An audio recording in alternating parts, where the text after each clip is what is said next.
Hello YouTube, ido321 here. Going to do you a quick little comparison video on the Benchmade Mini Griptillian 555HG and the Spyderco Native 5. First, a quick little backstory. Originally, I came home with the Benchmade, but I had gone to the store to purchase a Dragonfly 2, just based on its small size, lightweight. They call it the little big knife, just because it offers a lot of blade for a small knife. But when I got there to start handling it, and then handling it compared to the Benchmade, I just thought for just a little bit extra, about $20 more, I felt with the Benchmade I was just getting more knife for my money. They're both small, both lightweight. Benchmade probably weighs twice as much, but still it's just over the 2-ounce mark, so it's very light. But you get the access lock on the Benchmade, which is much easier. If it's an everyday carry knife, it's going to be in and out of the pocket a lot. It's easy to close. You can open and close it from the access lock, or with the Spidey hole that Benchmade uses in their knife as well on this particular model. But anyhow, I just chose that. I felt that it was worth the extra money to give it a little bit more knife over the Dragonfly. But then I got home and started comparing it to the Native 5 you see here.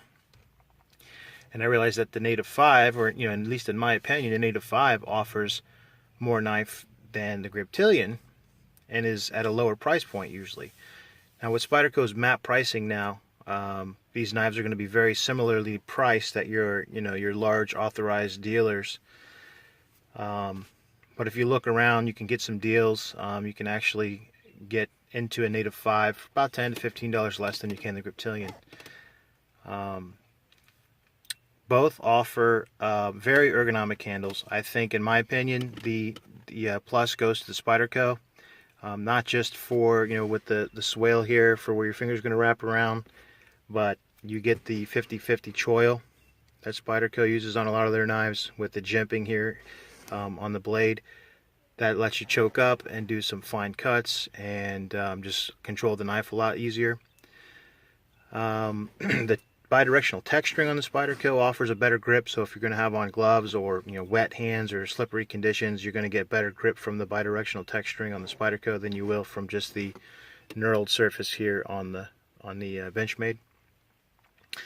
The jimping itself on the top of the blade, the Spyderco, as they always do, it's just very precise, and it's kind of just the way they cut those grooves. They're kind of sharp, but not too sharp. In my opinion, I kind of like them better than the ones that aren't as sharp, just because they really grab your finger and your thumb a lot better, so that you can bear down on the knife a little bit more if you need to, and you're not going to slip off of that as easily as you would, say, the Benchmade, where the jimping is nice, and you can see it continues into the liners there as it makes its way onto the back of the scales. But the jimping on the blade, where the thumb ramp is, if I can get this to focus for you guys, the jimping there just isn't as aggressive. It's very wide, and it's somewhat slick in comparison to the Spyderco. You do get a little bit longer cutting edge on the Benchmade, and if I line up these knives tip to tip, you can see it is slightly longer. The Native is slightly longer than the Griptillian, but not too much. The pocket clips, same type.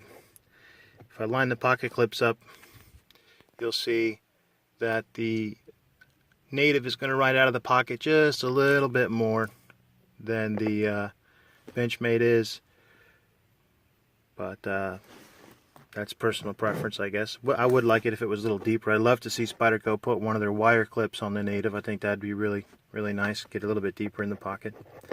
But they both offer very good retention. And this particular Benchmade grip on the Griptillian I like better than the arrow-shaped one that they put on some of their knives. I like this flat one better. Once again, personal preference.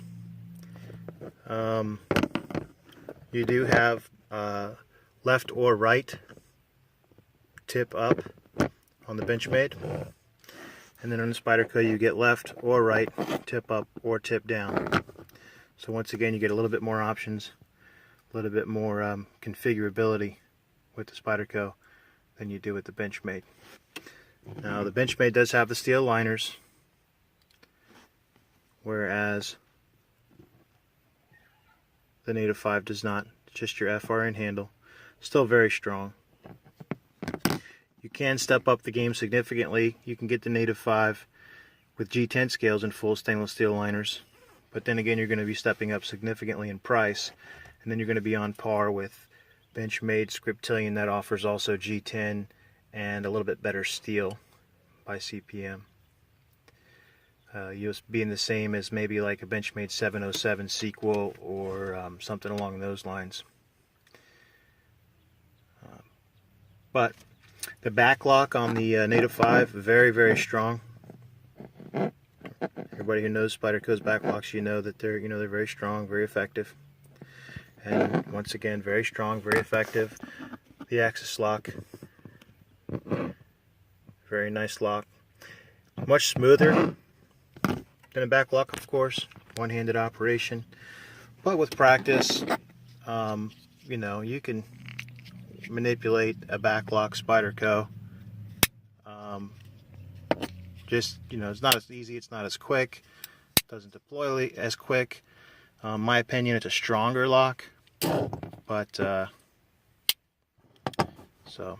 just want to do that comparison and also give some of you folks who are maybe looking at a size comparison between the two knives, looking at picking up these two knives, just to give you a little size comparison. Folded in the pocket, they're very similar. The Native 5 is going to be just a little bit lighter, at least it feels that way to me. I don't have a scale to actually check it, but maybe in a different video would do that. That's my 2 cents. Just wanted to show you guys differences between the Native 5 and the Benchmade Mini Griptillian 555. I just think for a little bit less money, you're getting a little bit more knife, especially in terms of blade steel, with the Spyderco Native 5. Alright guys, thanks for watching.